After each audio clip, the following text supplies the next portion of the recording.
Welcome to the HR Tech Nexus Podcast, the go-to resource for small and mid-sized businesses ready to revolutionize recruiting and onboarding. Twice a week, we deliver actionable, budget-friendly tech strategies to help you compete for top talent globally without enterprise-level costs. If you're drowning in manual hiring tasks, battling compliance headaches, or stuck with clunky HR systems, you're in the right place. We break down tools like AI-driven applicant trackers, seamless onboarding platforms, and compliance automation, all scaled for SMEs. Join me as we unpack real-world strategies from HR leaders who've slashed time to hire, boosted retention, and built future-ready teams. All right, welcome in everyone to our 12th deep dive. Today we're going to tackle something that I know a lot of you out there running small and medium businesses are thinking about a lot. Yeah. And that's how to make your recruiting and onboarding better and faster, more efficient, just all around better using some of the cool HR technology out there. It's a big one, you know? It is.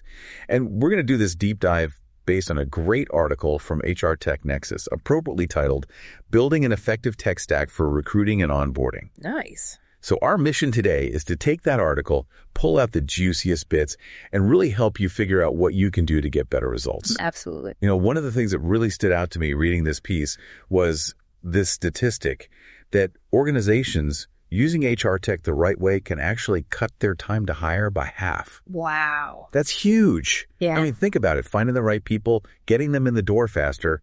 That's a game changer. It really is. I think what's even more interesting, though, is how technology helps you move from just filling a position to really thinking about the entire experience, both for your team, but also for the people you're bringing on board. Yeah, it's not just about checking boxes. Right. It's about setting everyone up for success. Absolutely. It's a win-win when you get it right. So let's talk about some of the tools, because the article lays out kind of a foundation, and it starts with what's called an applicant tracking system. The good old ATS. Or an ATS, right. Now, some of you might be familiar with this, others maybe not so much. But tell us, why is an ATS such a must-have? Like, what does it actually do?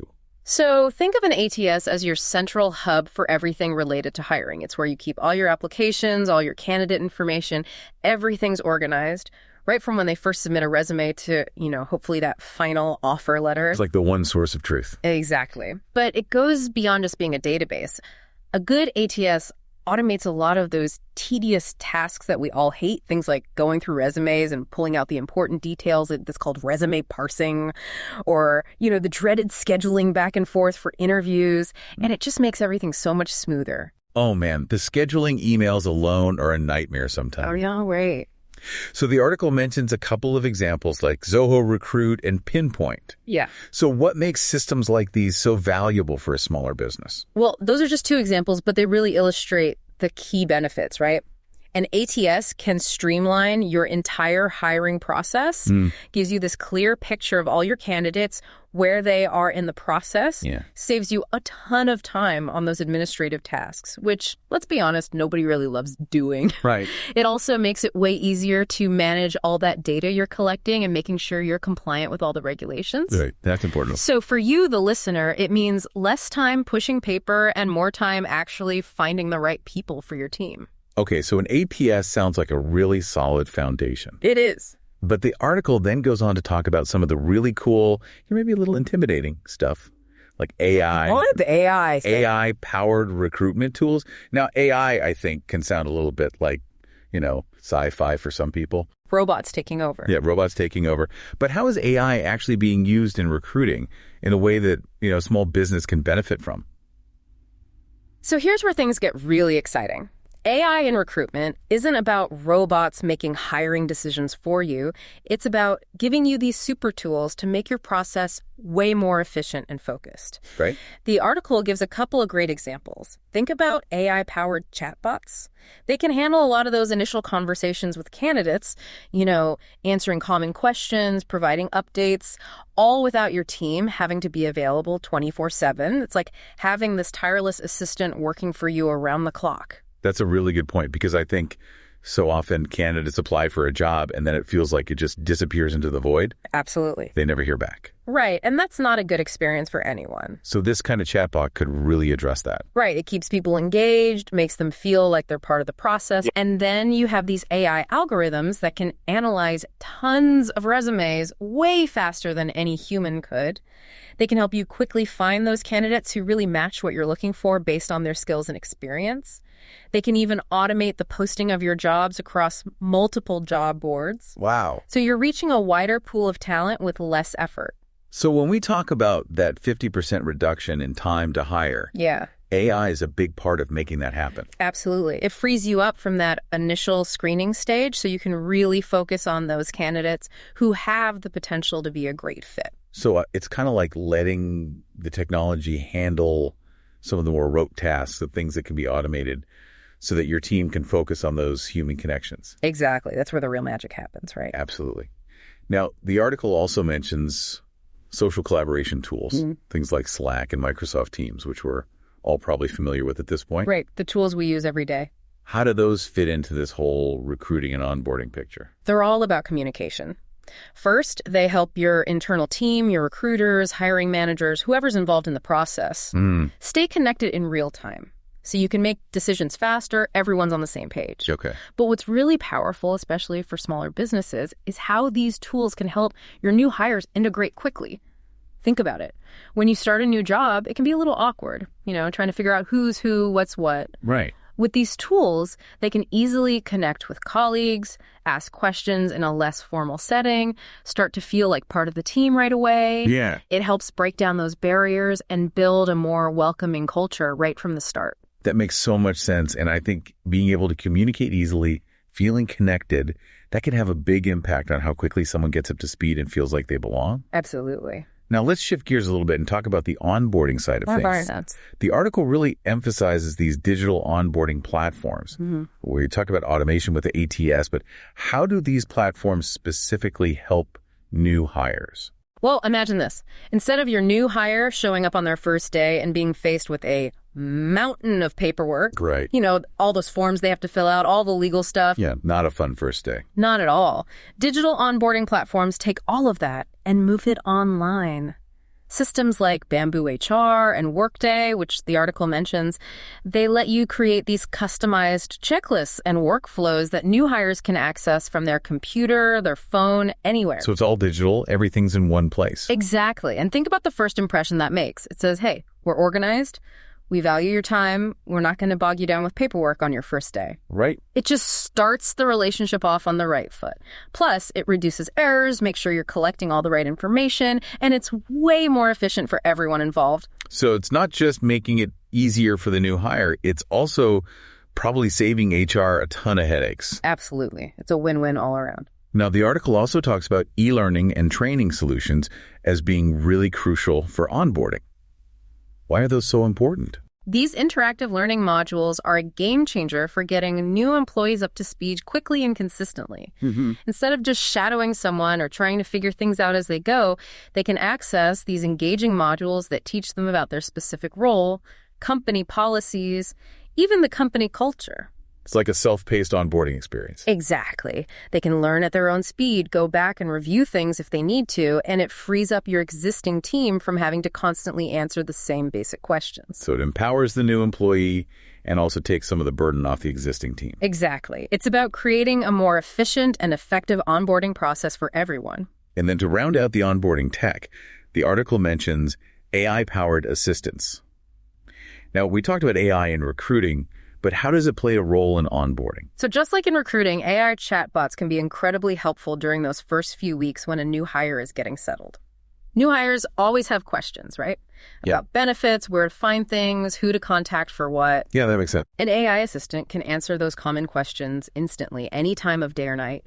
It's like having this virtual guide who's always there to help. It's like having a little helper in their pocket. Exactly. And it makes them feel more supported, less anxious about asking questions. Right, because sometimes those little questions can feel awkward to ask a real person. Absolutely. So it just makes the whole onboarding experience smoother and more positive. Now, putting all this together, building this effective tech setup, it's not just about picking a few random tools, right? The article lays out some key strategies. The first one is to really assess your current processes. Why is that so important? That is the most critical first step. Before you even start looking at specific software, you need to take a hard look in the mirror and say, okay, how are we doing things now? Yeah. Where are the bottlenecks? What's causing frustration for our HR team, for hiring managers, for the candidates themselves? What's taking up the most time? Right. Once you identify those pain points, you can choose the right tools to address them. Yeah, otherwise you're just throwing technology at a problem without really understanding it. Exactly. You could end up investing in a tool that doesn't actually solve your biggest challenges. It's like going to the doctor and saying, just give me some medicine. I don't care what it is. I just don't feel good. Right. You need a diagnosis before you can get the right treatment. Exactly. Now, the next strategy is choosing the right tools, and the article stresses the importance of compatibility and integration. Why is that so vital, especially for a smaller business? Think about the different apps you have on your phone. If they don't work together, it's a pain, right? You're constantly having to manually transfer information between them. It's a mess. Yeah, I hate that. It's the same with HR tech. If your ATS doesn't talk to your payroll system or your HRIS, your main HR system, you're creating extra work for yourself. Right. You want these systems to be seamlessly connected, sharing data and workflows automatically. That's where APIs come in, things like that. Yeah. You want everything to work together smoothly, not as these isolated islands of information. Agreed. The last thing you want is to be re-entering the same data over and over again into different systems. Exactly. That's a recipe for errors and frustration. Now, the article also talks about training and support, which seems obvious, but why is it worth highlighting? Because even the best technology is useless if your team doesn't know how to use it, or if they run into problems and have no one to turn to. Right. Investing in good training programs when you roll out new tools and making sure there's ongoing support available is crucial. You want your team to feel empowered to use these technologies, not intimidated by them. Right. They need to feel confident. Exactly. And continuous support ensures they can get the most out of the tech stack and adapt as things change. So it's really an investment in your people as much as it is in the technology itself. Absolutely. You're giving them the tools and the knowledge to succeed. And finally, the article recommends that you continuously monitor and improve your tech stack. This sounds like an ongoing process. It absolutely is. The world of HR tech is constantly evolving, and your needs as a business will change over time, too. Yeah, that makes sense. Regularly evaluating how your tools are performing, looking at things like how long it takes to hire, how satisfied your candidates are, how long your new hires are staying with the company. Those are metrics. Those are key metrics. It lets you see what's working, what's not, and make adjustments as needed. So it's all about staying agile, adapting to the changing landscape? Exactly. That's how you stay ahead of the curve and keep attracting top talent. Now, to really illustrate how this all comes together, the article gives a great real-world example. They talk about WorkBright's onboarding solution. Yeah, WorkBright's a great case study. What does their experience tell us about the benefits of going digital with onboarding? WorkBright shows how taking a traditionally paper-heavy process and moving it online can make a huge difference. They have this mobile-friendly platform for handling all those new hire forms and paperwork, which, let's be honest, used to be a nightmare for everyone involved. Yeah, a total nightmare. It was slow, error-prone, just a pain. By digitizing it, they made it faster, more accurate, and way more convenient for new hires. And probably for the HR team, too. Absolutely. It's a perfect example of how thoughtful technology implementation can transform a clunky process into something that's actually smooth and even enjoyable. So as we wrap up this deep dive, it's clear that building the right HR tech stack isn't about chasing the latest shiny object. It's about taking a strategic approach, choosing the tools that actually address your specific needs and challenges. Absolutely. And I think we've given our listeners a lot to think about today. Yeah, we've covered a lot of ground. We talked about ATS, the foundation AI, which can really boost your efficiency. Supercharge your process. Communication platforms for better collaboration. Yeah. Digital onboarding and e-learning for a smoother experience. Streamlining everything. And we really stress the importance of understanding your needs, making smart choices, supporting your team, and continuously looking for ways to improve. It's an ongoing journey. It is. Now, before we go, I want to bring it back to that statistic we talked about at the beginning, the one that really blew my mind. 50%. The 50% reduction in time to hire for organizations that effectively use HR tech. I mean, for a small or medium-sized business, that kind of speed and efficiency can really make a difference. It can be transformative. It lets you focus on growth, on strategy, on all those things that move your business forward. Absolutely. So if you're listening and you want to dive deeper into all this, we encourage you to check out the HR Tech Nexus website. There's a ton of great resources there to help you build your own winning HR technology strategy. Episode resources, and here's a final thought for you to consider as you go about your day. Studies, and think about your current recruiting and onboarding process. What's one technology? Don't miss our weekly newsletter for bite-sized HR tech hacks, that could really change the game for your organization and compliance tips It's a question worth pondering. SMEs. All right, thanks for joining us for this deep dive. We'll see you next time. Thanks for having me. And if you're ready to transform your HR workflows with custom-built solutions, book a free discovery call with our experts. We design strategies that fit your company's size, industry, and global needs. Until next time, innovate boldly, outsmart the status quo, and let's build HR teams that don't just compete, they dominate.